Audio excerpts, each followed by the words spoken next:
Venerable, imposing, noble. The distinguished trappings of American diplomacy. Or are they?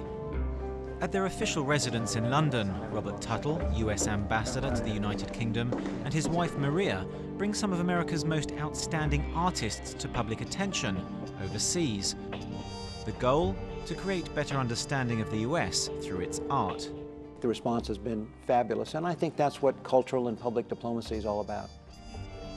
The works of modern American artists like William de Kooning and Ellsworth Kelly are as surprising to find on these sedate walls as they are attention grabbers to over 7,000 visitors to the residence each year. And we came up with the idea that the theme of this collection would be modern American classics.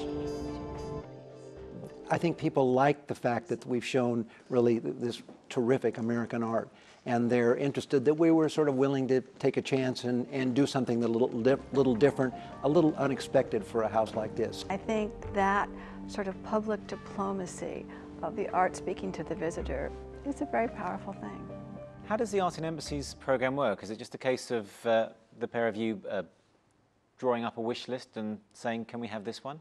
We actually did make a wish list. We made a wish list. We sort of began to think about the kind of pieces that we would like, and since we had some knowledge of where those pieces might be, we asked the Art and Embassy program to ask those institutions, or in the case of the Broad Foundation, if they would consider lending those pieces. And then we had a couple of pictures of our own that we brought. US ambassadors' wish lists or requests for assistance in choosing works is facilitated by the Art in Embassies program of the State Department. It arranges the loans of art for display abroad from American artists, museums, personal lenders, corporate collections and galleries. Because we have about $100 million worth of art on loan from the American art community. We meet with ambassadors after they've been appointed, come up with a theme. Like in London, the Tuttles, the theme is just the best of American art in the mid-20th century. They're already collectors, and it's wonderful to work with them. Challenging sometimes because they know what they want, and we have to make sure that it's available.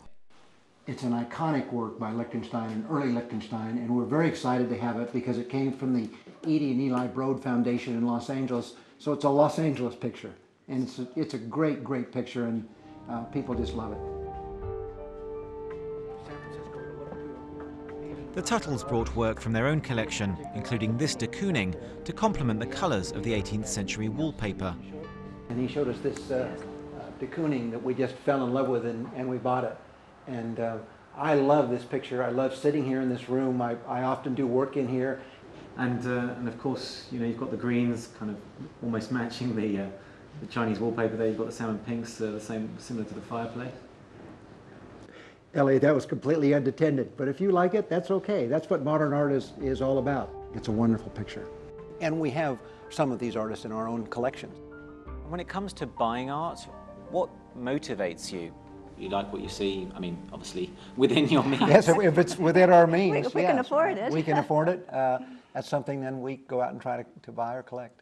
And frankly, through this Art in Embassies program, every ambassador, certainly we're included in that, can have pieces that we wouldn't be able to have on our own.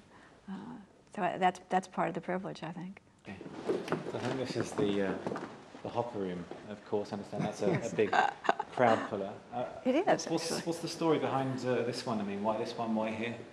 Well, it's an early hopper, and of course I think he is one of the great 20th century American painters. What's interesting, he's so well known for his American painting situated in urban settings in America, and this was painted obviously in France, and it's called the Wine Bistro. Even though we have two people together, there's an atmosphere, and there's somewhat of a lonely quality to it. I think this is our most popular painting. In 2009, there'll be a new ambassador here in London, and that individual could well choose young contemporary artists. What's interesting is that there'll be a turnover and people have a chance to see new and different kinds of art. But whatever art replaces these great works, the mission to create better understanding of the US through its creative experience stays in America's bigger diplomatic picture. Elliot Gotkin, Bloomberg News.